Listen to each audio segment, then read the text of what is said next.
few classes, we have derived the torque speed characteristics of a DC series motor.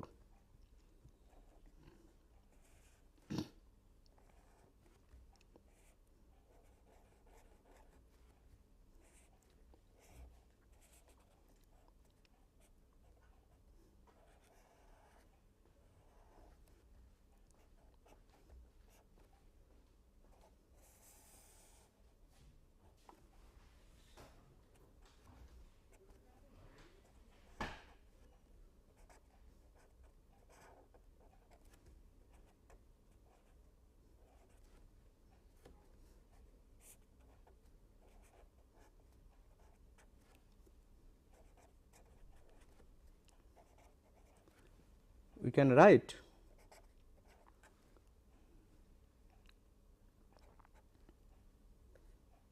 induced voltage E plus I A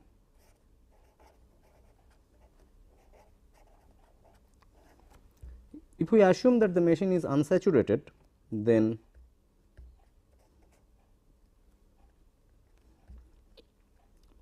phi f equal to some k f into I A for series machine, and E of course is k phi f omega. Also torque equal to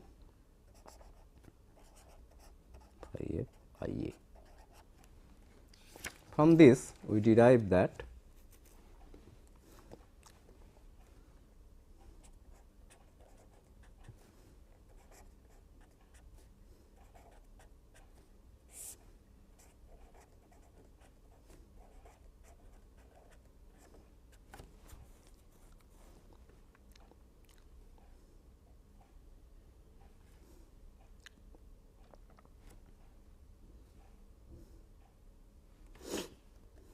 so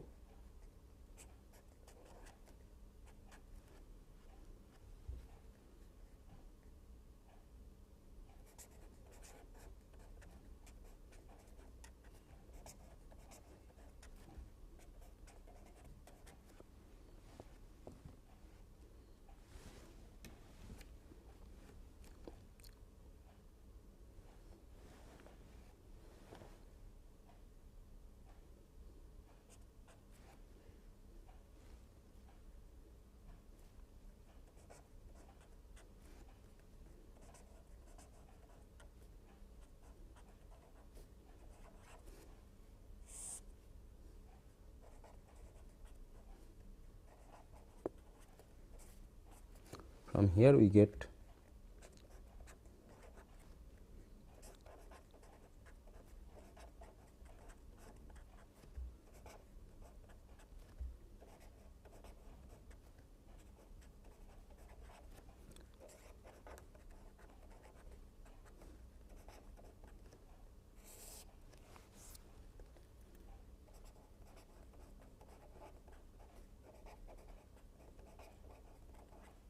R A plus R A C, and torque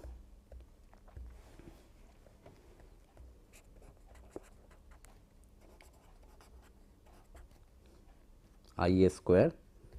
So, this is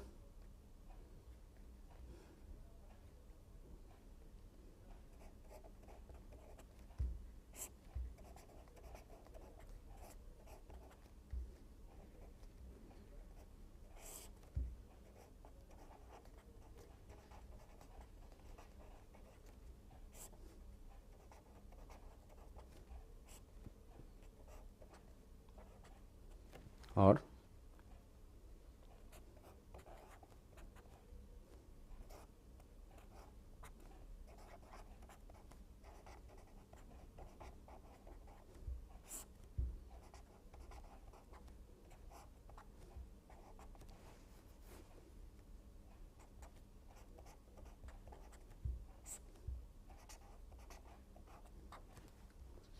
these torque speed characteristics when plotted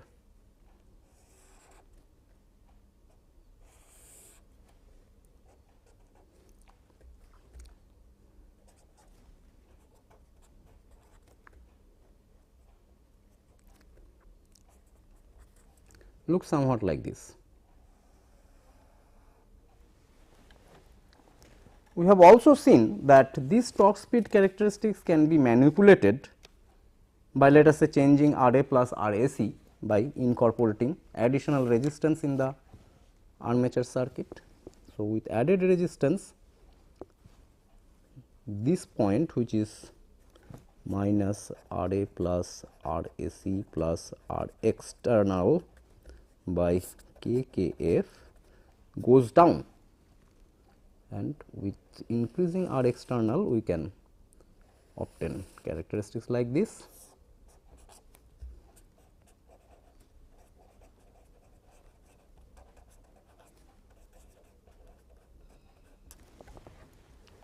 Another way to vary it is to vary the value of K K F. That can be done by series parallel combination of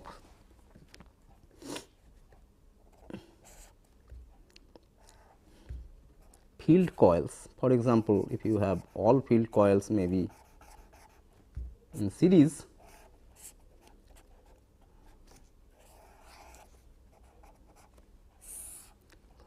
here you can reconnect these field coils, and let us say in parallel.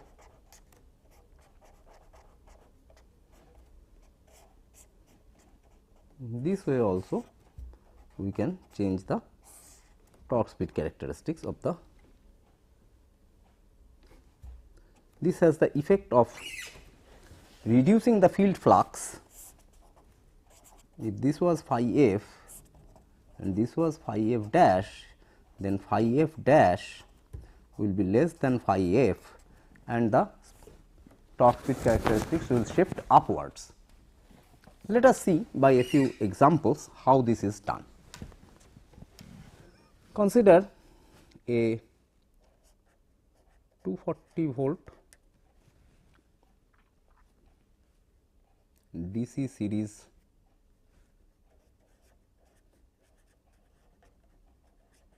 motor used for lift drive with armature current of I A equal to 40 amperes. The speed I A equal to 40 amperes, this comes to 1800 rpm.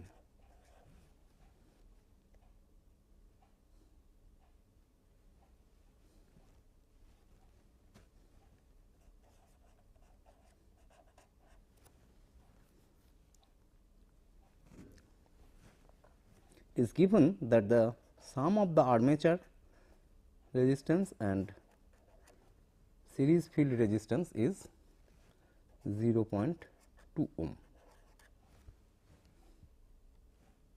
and also the machine is unsaturated, that is the field flux is proportional to I A.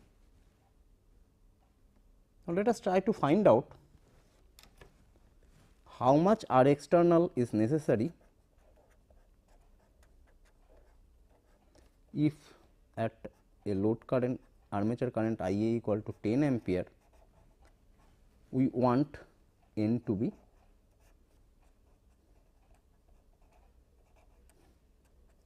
3600 rpm.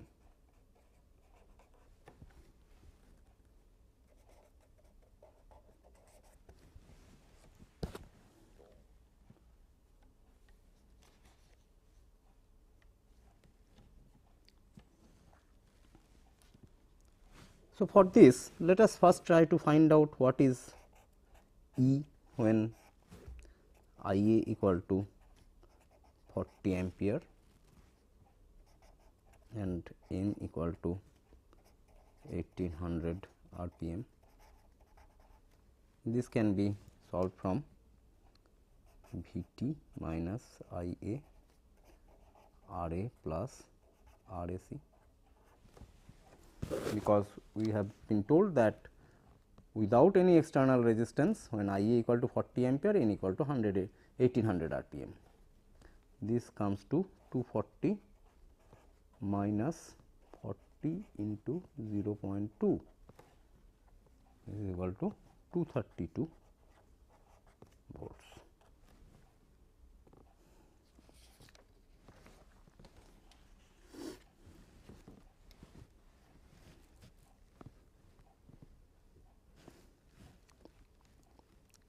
Since phi f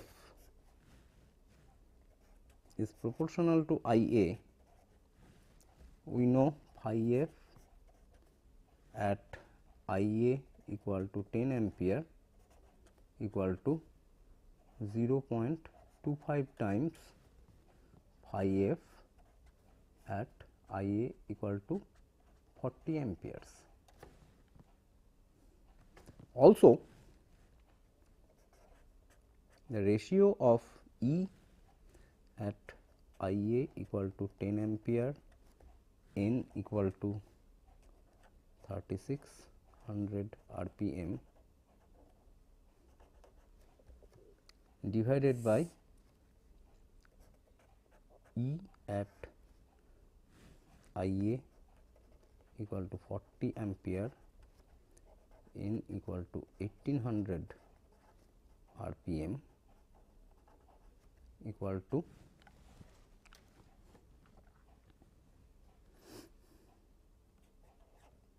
3600 by 1800 into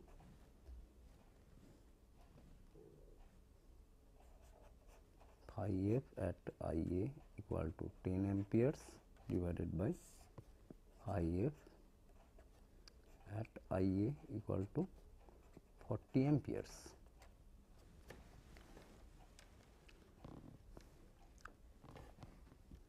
So, this is equal to 2 into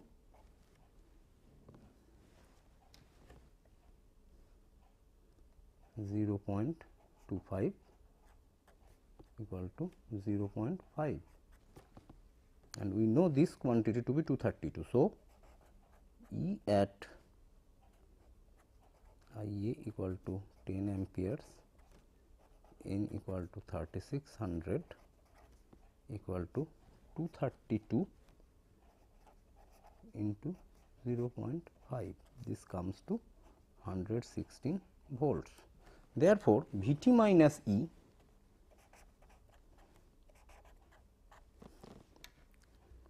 equal to I A into R A plus R A C plus R external equal to 232 minus 116 equal to 116 volts.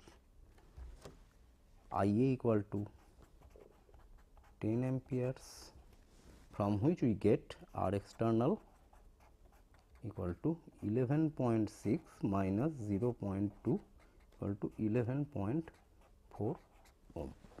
So, we will have to connect an external resistance of 11.4 ohm if we want to restrict the speed to 3600 RPM when the armature current is 10 ampere. Let us now try to find out if we do not connect any external resistance and increase the load armature current to 60 ampere when the machine is connected to 240 volt, that is V T equal to 240 volts.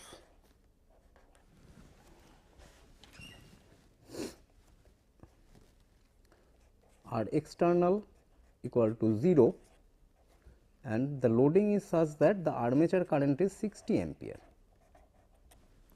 What will be the speed? Find N.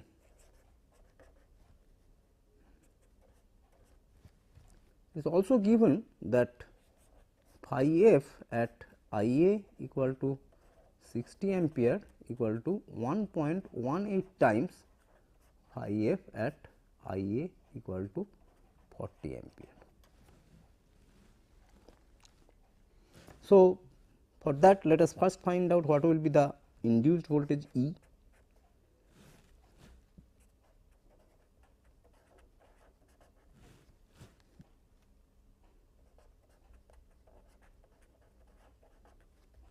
This is 240 minus 0.2 into 60 equal to 228 volts. and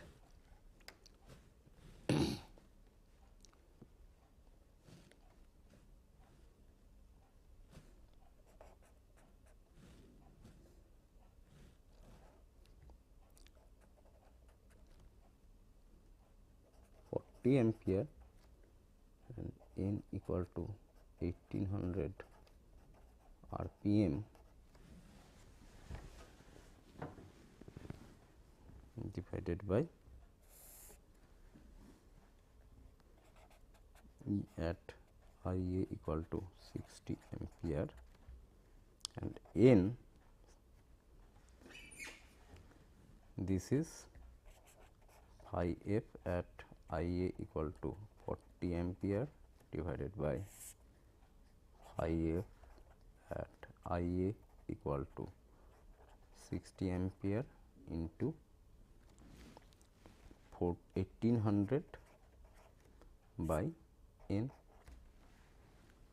So, but this is equal to 232 by 228. Therefore, from here we get n at IA equal to 60 ampere equal to 1800 by 1.18 into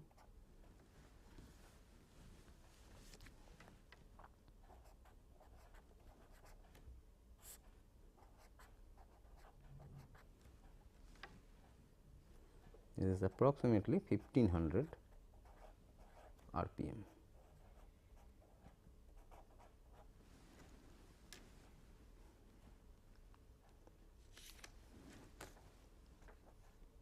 So, this is how you can control the speed of a DC series motor by connecting external resistance. Let us look at some calculation regarding the other method of speed control, that is when you connect the field windings in series parallel combination.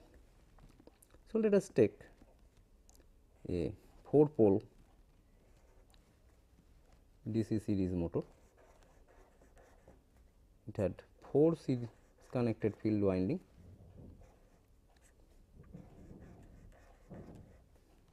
All windings are connected in series.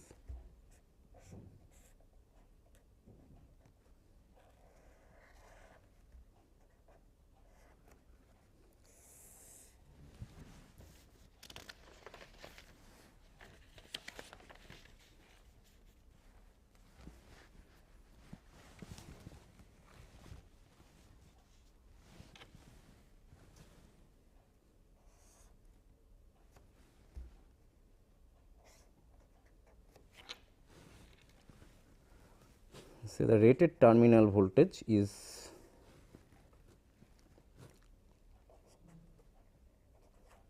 250 volts. Each of these, let us say, have a turn of n.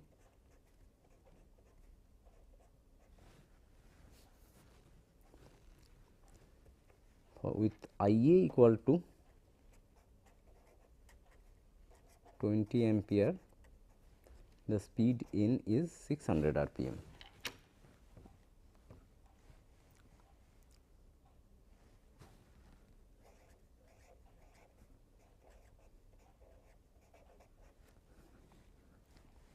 The load torque TL on the shaft is proportional to n square.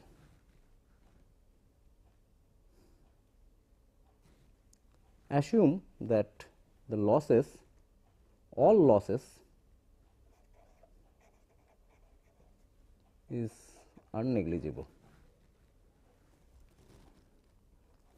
and also the magnetic circuit is unsaturated, that is phi f is proportional to field ampere turns, that is the effective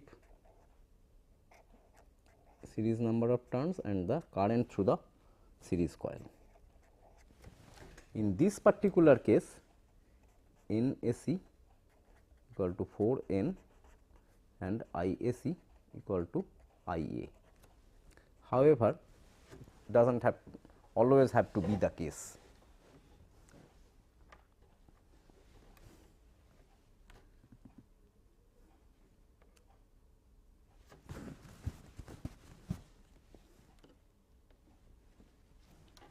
Now, I connect all the coil, this all series connected coil I now change in this fashion. I have two coils connected in parallel in a group, and then another two coils connected in parallel in another group, and these two groups are now connected in series.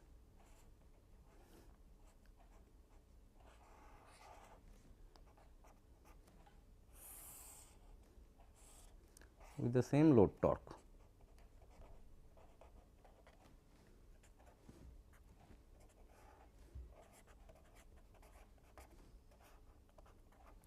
Find out what will be the armature current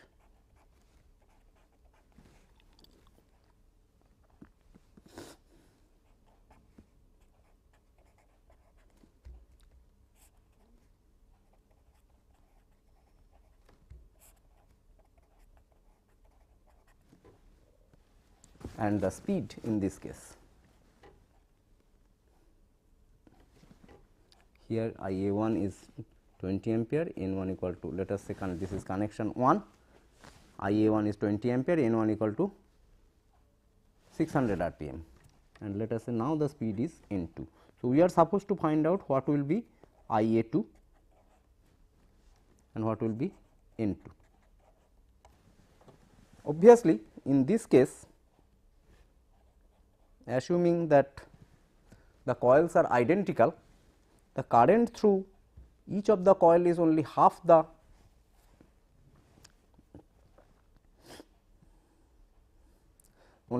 armature current. So, here the net field ampere turns N AC I AC equal to 2 into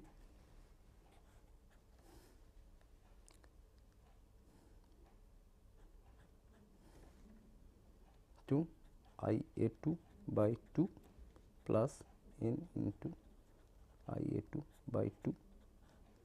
This is 2 N I A 2. Here it was 4 N I A 1.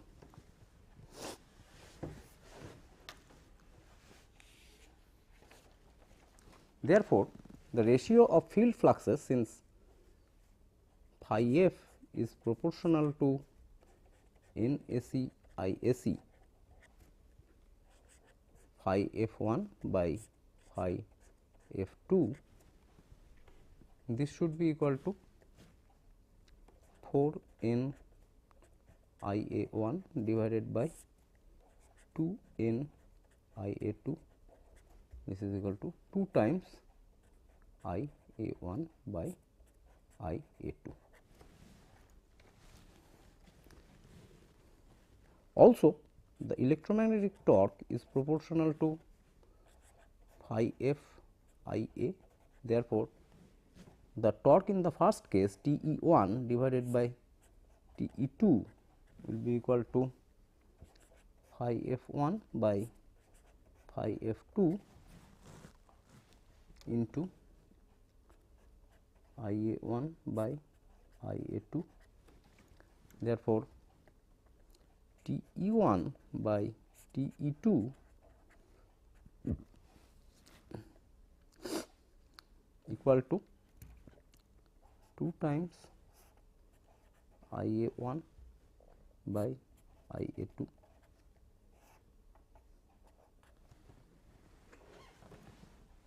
Whole square.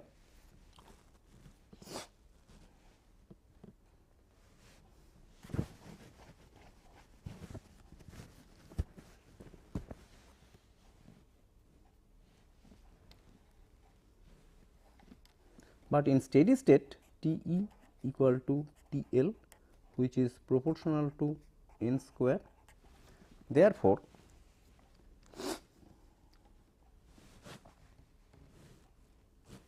T E 1 by T E 2 is equal to N 1 by N2 whole square. So, 2 times IA1 by IA2 whole square equal to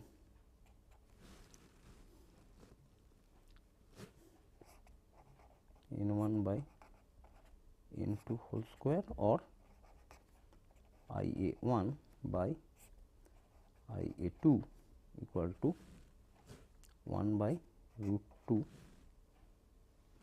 N1 by N2. Now, let us look at the other side. For any DC motor, we know Vt equal to Ut minus Ia Ra plus Rac.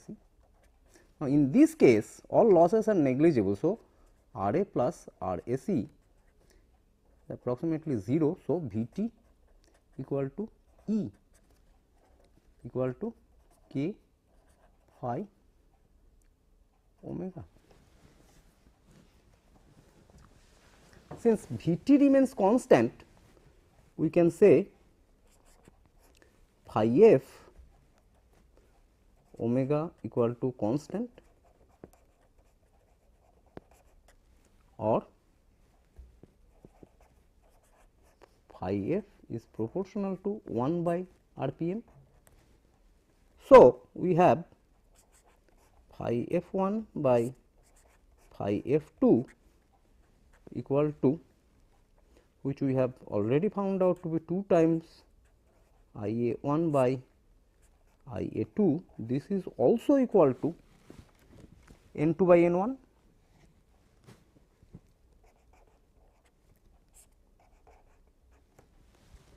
Therefore,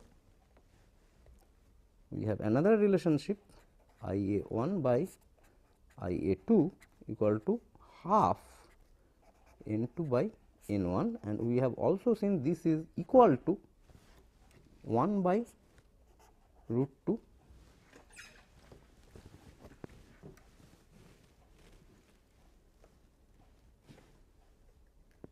N1 by N2. So, we have N1 by N2 square equal to 1 by root 2, or N2 by N1 equal to 2 to the power 1/4. Now, we know N1 equal to 600 RPM. Therefore, from here we will find out N2 to be equal to 2 to the power 1/4 into 600 equal to 714 RPM.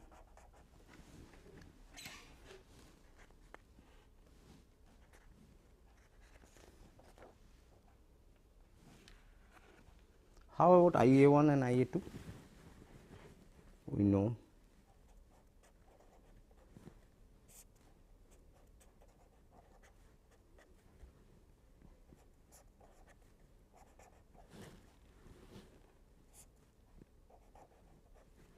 so IA2 equal to 2 times IA1 into N1 by N2 comes to 2 into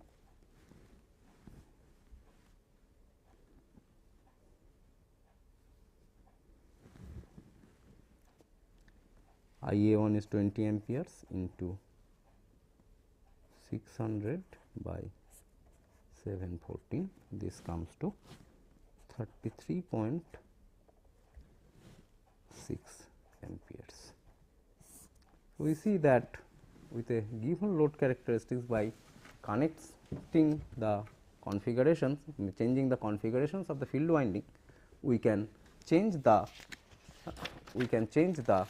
speed of the DC series motor. However, it should be noted that we can obtain only discrete values of speed. The speed cannot be changed in a continuous fashion. In order to have a continuous speed change, we should use either a continuously variable armature resistance, or if we want efficient operation, this DC series motor can be fed from a variable DC voltage source such as a chopper.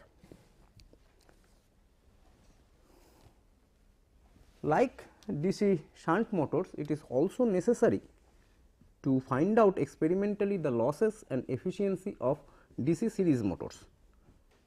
In case of DC shunt motor, we have seen there are two tests. One is called the Swinburne test, which is basically a no load test, which find out the no load rotational losses and constant losses, and then there was Hopkinson test, which is a regenerative test to find out the efficiency and losses at different loading of the DC machine. We would like to do similar tests on a DC series motor. However, one problem is that a DC series motor, a equivalent test to Swinburne test is not possible, because at no load the DC series motor speed tends to become very high. So, it is not advisable to operate the motor at no load. Therefore, we have to find out the losses by load testing only. Here also there are some difficulties in doing back to back test. So, the motor or the machine has to be actually loaded to do this test, and the test is called the field test.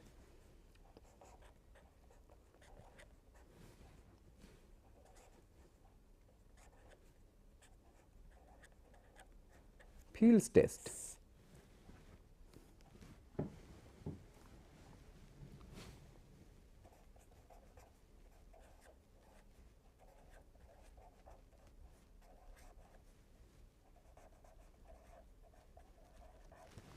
Like Hopkinson test for shunt motors, here also you need two identical DC series motors which are mechanically coupled.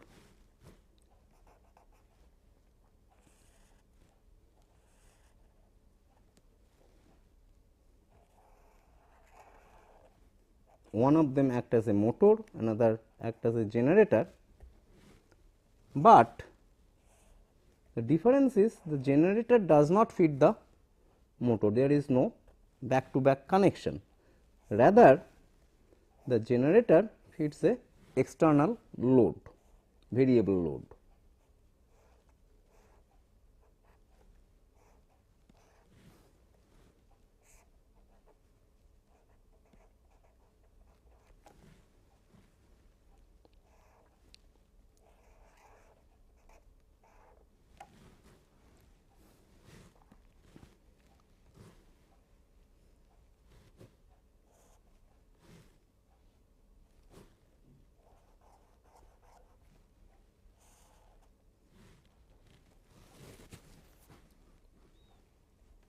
The motor field winding and the generator field winding are connected in series.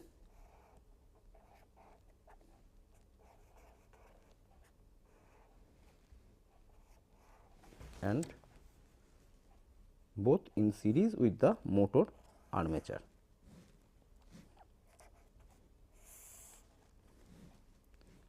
You measure the terminal voltage here,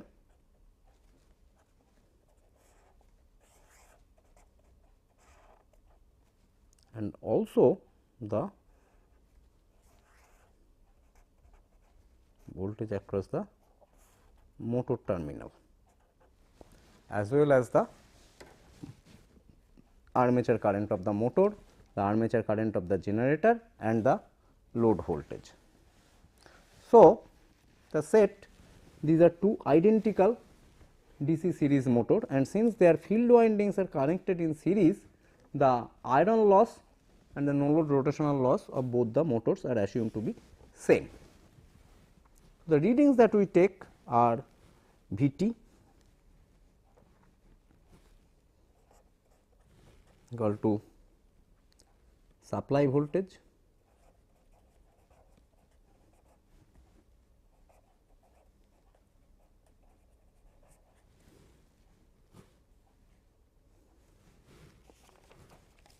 this is I, the motor supply current,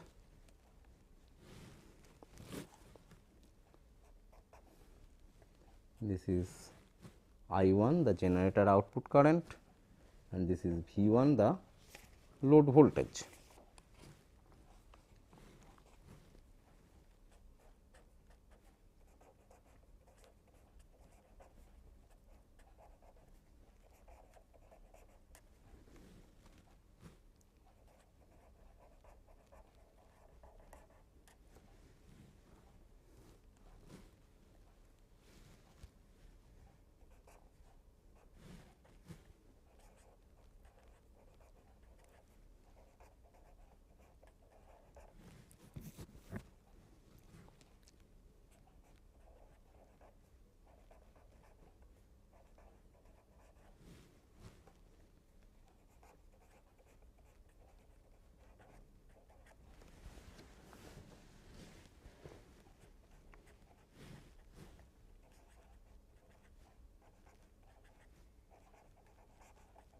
Generator output current.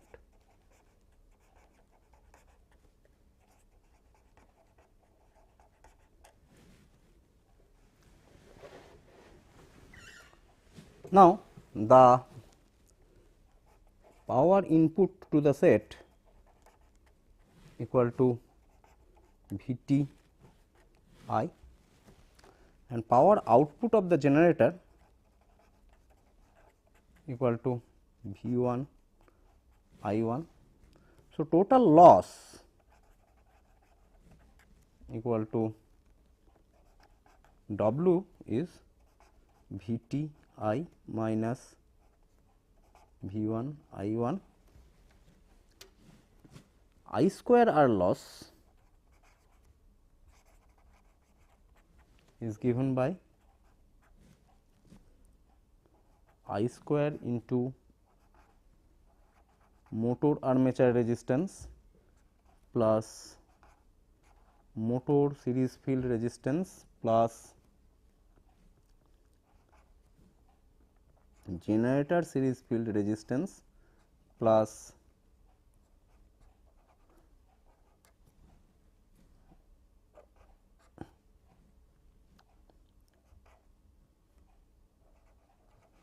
generator armature copper loss. Now, these resistances can be individually found by voltage drop method, those components. So, the no load iron and rotational losses E I plus P W friction and windage losses, this is equal to total loss W minus I square R loss. So, this is W 0, no load rotational losses. So, no load rotational losses, since these are identical machine, we are saying no load rotational losses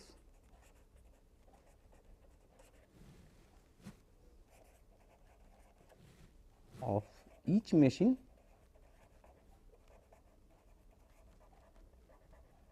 this will be W 0 by 2.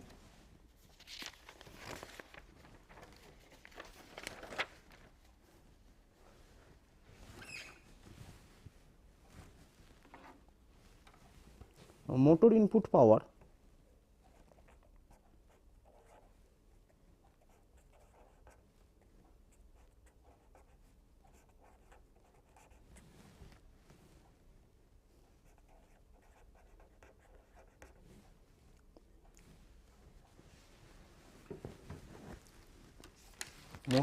power is this V m multiplied by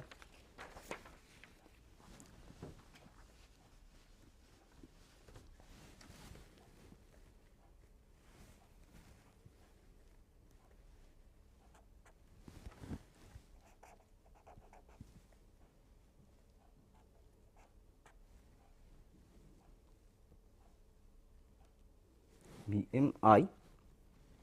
So, motor efficiency will be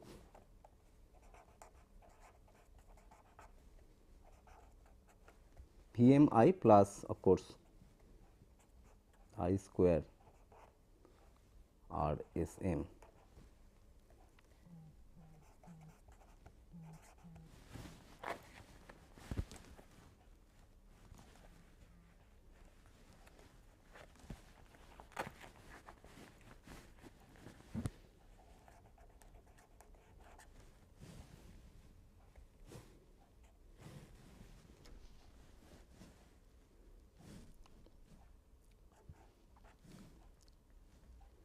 One minus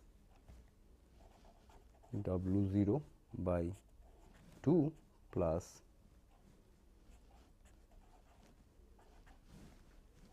I square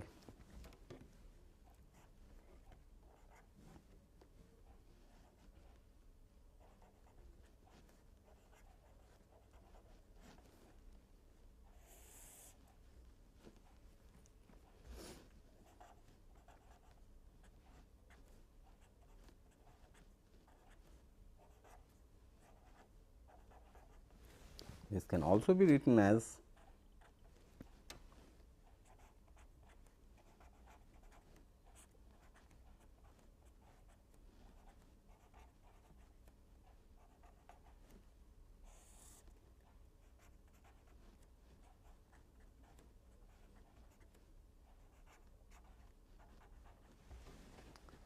what about the generator input?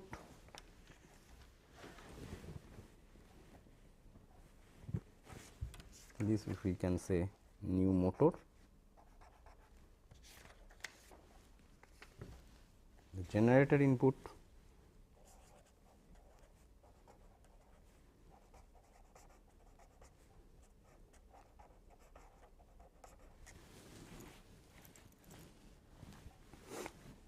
this is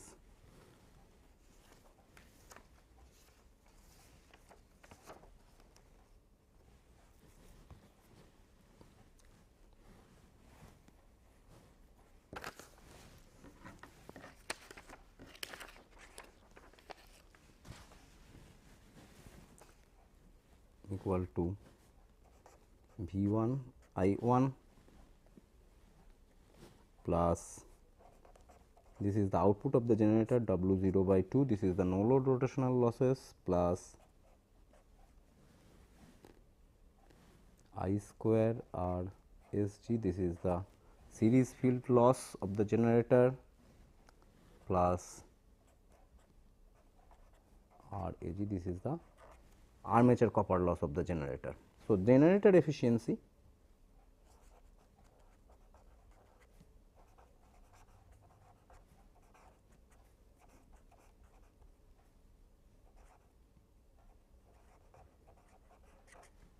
mu G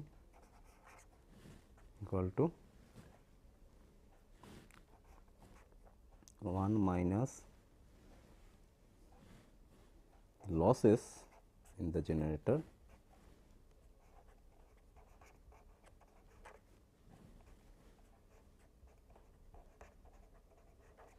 divided by the total input of the generator.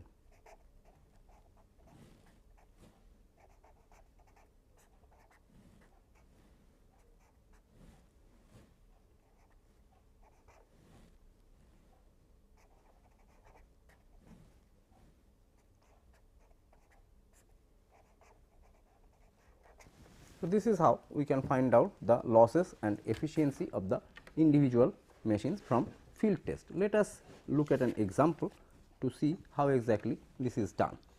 For that, let us consider field test on two identical DC series motor. The motor, for the motor, the data is like this: the armature current,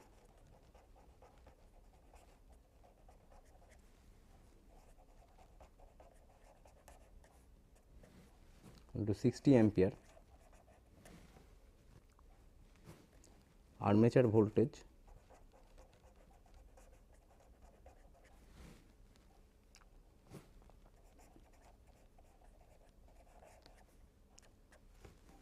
equal to 500 volts, series field voltage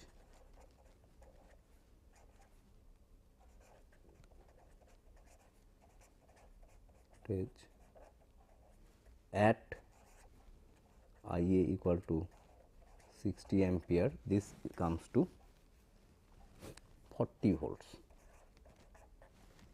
For the generator,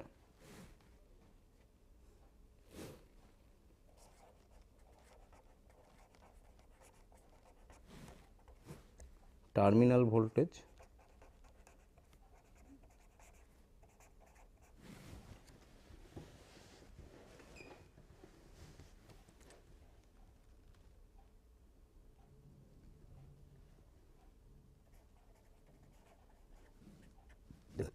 is 450 volts,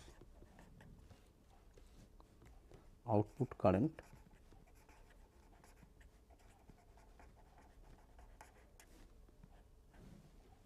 equal to 46 amperes, and field voltage across field winding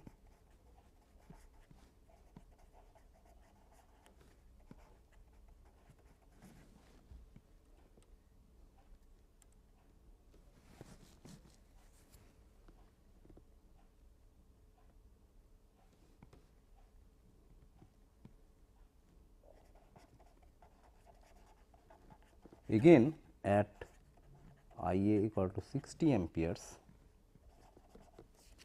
this comes to also 40 volt. So, find out what is motor efficiency and what is generator efficiency from this data. Let us see how we use this data to find out the motor and the generator efficiency. So, what is the total power input to the set? P input, this is equal to the voltage across the motor armature plus voltage across the motor series field plus voltage across the generator series field into the armature current 60 ampere. This comes to 34,800 watts. Generator output,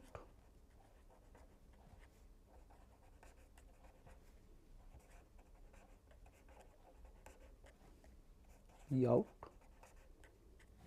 this is generator terminal voltage 450 volt into generator output current 46 amperes, this comes to 20,700 watts. So, P loss equal to P input minus P out, this comes to 14,100 watts. So, no load rotational losses W 0 by 2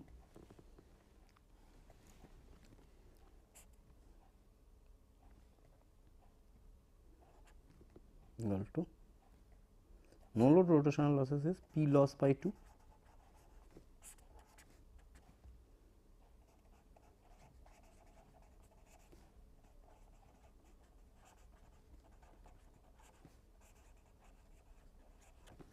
This comes to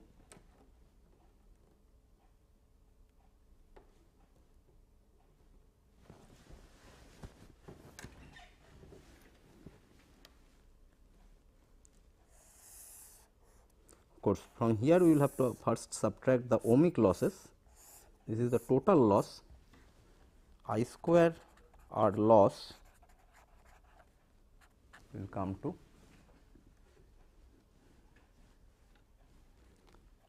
60 square into 0.25 plus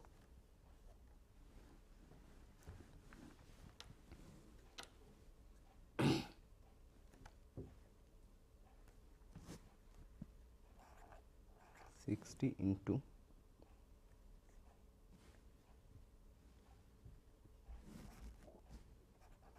40 plus 40, this is the field loss, plus 46 square into 0.25, where this 0.25 is the armature resistance of both the motor and the generator. This comes to some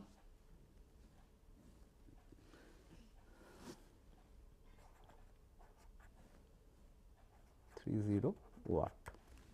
So, the no load rotational loss of both the machine W0 equal to P loss minus I square R loss. This comes to 14,100 minus 6230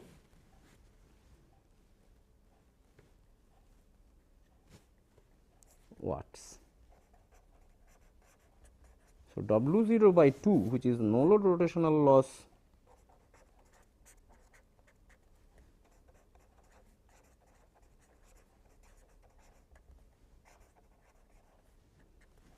this comes to 3935 watts.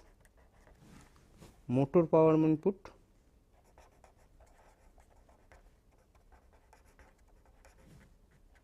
equal to 500 is the armature voltage plus 40 volt is the field voltage into 60, this comes to 32,400 watts.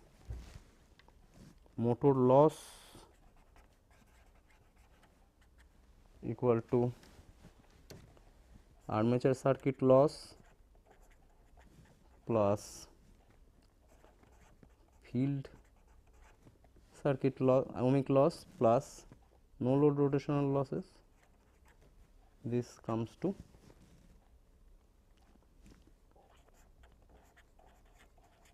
5 watts. So, motor efficiency nu m equal to 1 minus 7235 by 32,400 into 100, this comes to 77.68%. So, total generator loss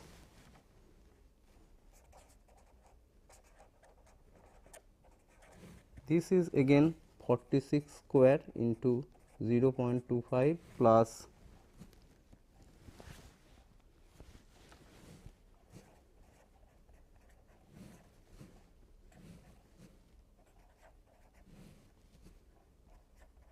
5, this comes to 6865 watts. So, generator input equal to generator output, which was 20,700 plus 6865 equal to 27,005 watts. So, generator efficiency nu G equal to 1 minus 6865 divided by 27,005 into 100, this comes to 74.49%. Thank you.